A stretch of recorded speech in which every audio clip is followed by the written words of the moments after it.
नमस्कार दोस्तों। आज हम लोग चर्चा करेंगे ब्रेस्ट लम्प के बारे में। मतलब स्त्रियों में या पुरुषों में स्तन की गांठ के बारे में। क्वेश्चन ये है कि यह डिस्कशन क्यों ज़रूरी है। आंसर है कि breast cancer is the most common cancer in women globally as well as in urban India. दुनिया भर में और जितने शहरी भारत के लोग हैं उनमें महिलाओं में सबसे ज़्यादा कोई कॉमन कैंसर होता है तो वो स्तन का कैंसर होता है।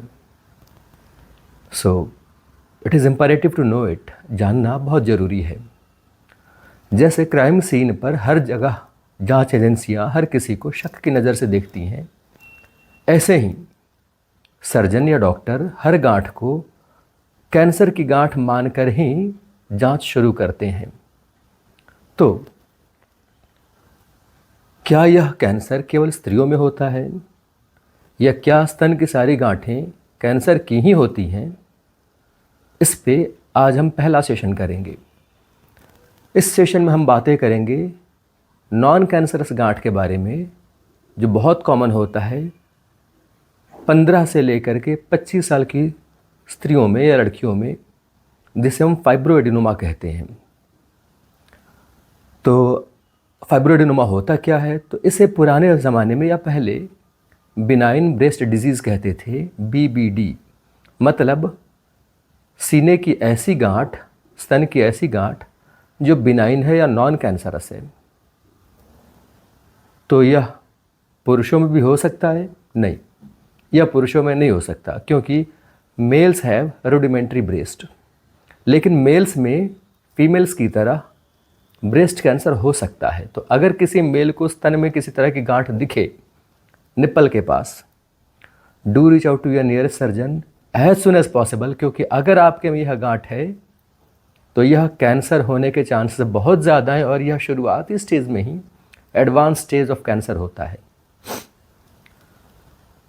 अब वापस आते हैं फाइब्रोएडिनोमा पे। तो जब फीमेल्स में ब्रेस्ट डेवलपमेंट हो रहा होता है तो उस वक्त उसमें डक्ट्यूल्स बनते हैं और लोब्यूल्स बनते हैं। ये टेक्निकल टर्म है जो कॉमन पब्लिक के इंटरेस्ट का नहीं है। इन लोब्यूल्स का एबरेंट या असामान्य ग्रोथ होता है और इस ग्रोथ से छोटी छोटी गांठें बन जाती हैं जो एक या एक से ज़्यादा भी हो सकती हैं। तो इसे फाइब्रोएडिनोमा कहा जाता है। तो क्या फाइब्रोएडिनोमा में कैंसर होने के खतरे रहेंगे? हाँ जी। Less than 1% fibroadenomas are associated with conversion into breast cancer। तो अगर किसी तरह की सीने में गांठ दिखे, do reach out to your nearest breast surgeon for further and proper evaluation. शक कैसे करें? तो वन थिंग इज कॉल्ड, एक चीज़ होती है जिसको हम कहते हैं SBE, सेल्फ ब्रेस्ट एग्जामिनेशन। यह हर स्त्री या हर लड़की महीने में एक बार अपने सीने को क्वाड्रेंट वाइज पालपेट करके फील कर सकती है कि इसमें कोई गांठ है या नहीं है। Not a tough task. अब अगर कोई गांठ उसे पता चलती है तो she should reach out to the doctor. Doctor वहाँ कुछ प्रीलिम जांचें कराता है। गोल्ड स्टैंडर्ड टेस्ट जो होगी इमेजिंग में वो MRI होती है, लेकिन MRI is very costly and time consuming. आधे घंटे से लेकर 40 मिनट तक का वक्त लगता है, पैसे बहुत ज़्यादा लगते हैं। तो यंग लड़कियों में cost effective and easily available modalities alternative is ultrasound of breast. तो ब्रेस्ट के अल्ट्रासाउंड करने से मोटा मोटी पता चल जाता है कि यह कैंसरस है या नॉन कैंसरस है, या फाइब्रोएडिनोमा है या ट्यूमर है। Tumour that means malignant tumour, मोटा मोटी पता चलता है। अब इसके बाद एक सुई डाल करके या एक ट्रू कट निडल डाल करके उससे टुकड़े का एक सैंपल लिया जाता है, जिसको हम FNAB कहते हैं या ट्रू कट बायोप्सी कहते हैं। इस बायोप्सी की जांच से यह पता चल जाता है कि यह फाइब्रोएडिनोमा ही है या कैंसर है। अगर कैंसर हुआ तो उसका इलाज बिल्कुल अलग तरीके का होता है। इसमें कीमोथेरेपी, रेडियोथेरेपी, सर्जरी सारी चीज़ें इंक्लूड होंगी, hormone therapy, everything will be included.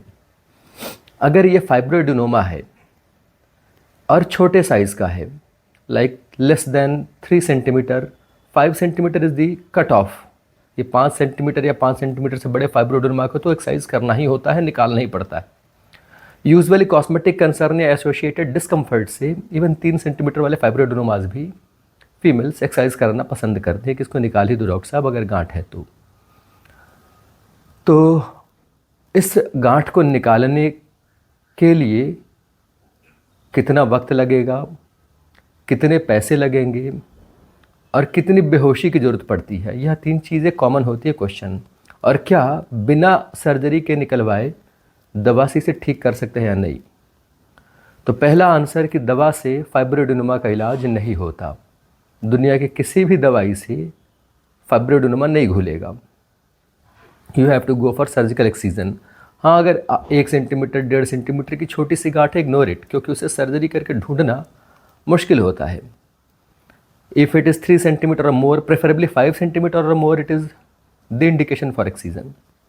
Okay, और इसके लिए जो हम बेहोशी का यूज़ करते हैं तो वह अधिकतर या कई बार अगर पेशेंट थोड़ा सा भी निडल का प्रिक का पेन टॉलरेट कर लेती है कि हाँ जी एक शून्य करने की सुई लगाएंगे और उस शून्य करने की सुई का आप दर्द बर्दाश्त कर सकते हैं, तो लोकल एनेस्थीसिया में भी कॉस्मेटिकली गुड एक्सीजन के साथ एक्सरसाइज कर दिया जाता है और सर्जरी में लगभग 15 मिनट से लेकर के 30 मिनट तक का वक्त लगता है।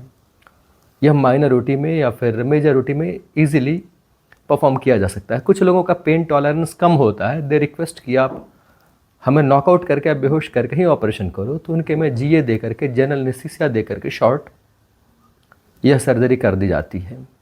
इस सर्जरी करने के बाद से टाँके 2 तरीके के होते हैं, घुलने वाले, दूसरा जिसे निकालना पड़ता है, तो वह पेशेंट से डिस्कशन के बाद डिपेंड करता है कि किस तरह के टाँके लगाए जाएं।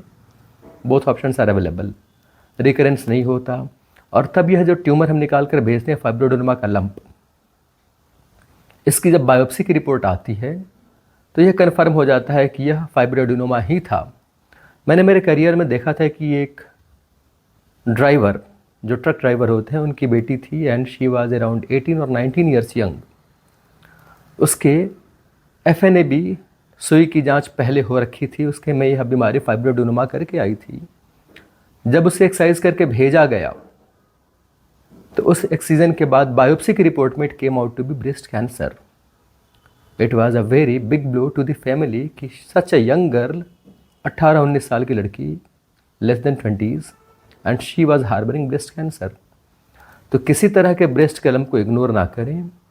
ड्यू टाइम पर अगर आप सेल्फ ब्रेस्ट एग्जामिनेशन से किसी तरह की गांठ पाते हैं तो डॉक्टर के पास अप्रोच करें, विधिवत जांच कराएं, बहकावे में ना आए कि दवाई से घुल जाएगा।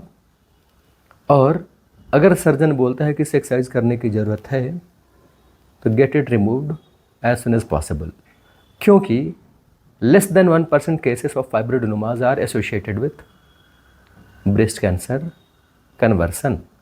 अगर किसी के फर्स्ट डिग्री रिलेटिव जैसे कि माँ बाप या सगे भाई बहन में प्रोस्टेट कैंसर या ब्रेस्ट कैंसर, इस तरह के कैंसर्स की जीन्स अवेलेबल थे या कैंसर्स डिटेक्ट हुआ था, तो आपका फाइब्रोएडेनोमा कैंसर में कन्वर्ट होने का ज़्यादा चांस रखता है। So do take care of your body, diagnose the disease early and get rid of the problem as soon as possible. Thank you.